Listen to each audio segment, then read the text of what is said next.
खबरों के अंदर की पूरी खबर, हर खबर की सटीक पड़ताल, आपका भरोसा हमारी जिम्मेदारी। सच, साहस और सरोकार, यही है हमारी पहचान।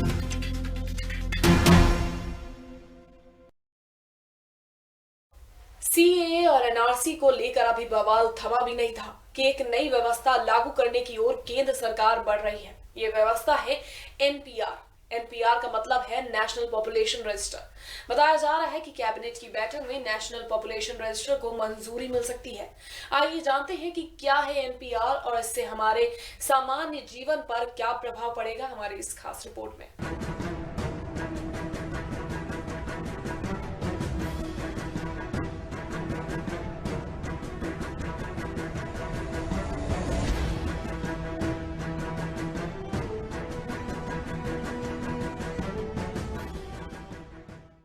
मोदी सरकार अब नेशनल पॉपुलेशन रजिस्टर यानी एनपीआर की ओर कदम बढ़ा रही है। सूत्रों के हवाले से खबर है कि अगले हफ्ते होने वाली कैबिनेट की मीटिंग में नेशनल पॉपुलेशन रजिस्टर के अपडेशन और जनगणना को मंजूरी मिल सकती है। इसका उद्देश्य व्यापक पहचान का डेटाबेस बनाना है। मोदी सरकार नेशनल पॉपुलेशन रजिस्टर की ओर कदम बढ़ा रही है। सूत्रों के हवाले से खबर है कि अगले हफ्ते मंगलवार को होने वाली कैबिनेट मीटिंग में नेशनल पॉपुलेशन रजिस्टर के अडॉप्टेशन और जनगणना को मंजूरी मिल सकती है। नागरिकता संशोधन कानून और नेशनल रजिस्टर ऑफ सिटीजन पर देश भर में मचे घमासान के बीच मोदी सरकार नेशनल पॉपुलेशन रजिस्टर की ओर कदम बढ़ा रही है। केंद्रीय गृह मंत्रालय ने इसके लिए कैबिनेट से 3,941 करोड़ रुपए की मांग भी की है।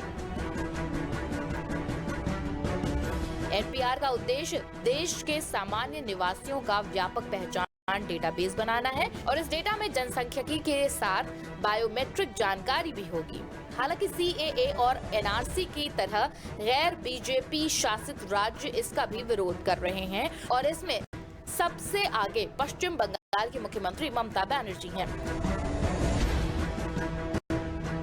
सीएए और एनआरसी को लेकर मोदी सरकार के खिलाफ मोर्चा खोलने वाली ममता बनर्जी ने तो बंगाल में एनपीआर पर जारी काम को भी रोक दिया है। इसके अलावा केरल की लेफ्ट सरकार ने भी एनपीआर से संबंधित सभी कार्यों को रोकने का आदेश दिया है। मुख्यमंत्री कार्यालय की ओर से जारी एक बयान में ये कहा गया है कि सरकार ने एनपीआर को स्थगित करने का फैसला किया है क्योंकि आशंका है कि इसके जरिए एनआरसी लागू की जाएगी।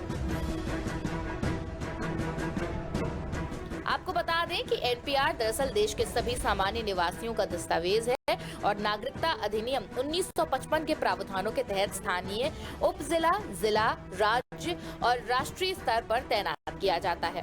कोई भी निवासी जो 6 महीने या उससे अधिक समय से स्थानीय क्षेत्र में निवास कर रहा है, उसे एनपीआर में अनिवार्य रूप से पंजीकरण करना होता है।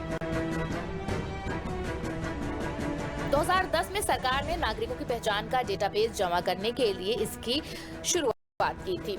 साल 2016 में केंद्र सरकार ने जारी किया था। यहाँ ये बताना जरूरी है कि एनपीआर 3 चरणों में तैयार किया जाएगा। पहले चरण 1 अप्रैल 2020 से लेकर 30 सितंबर 2020 के बीच होगा।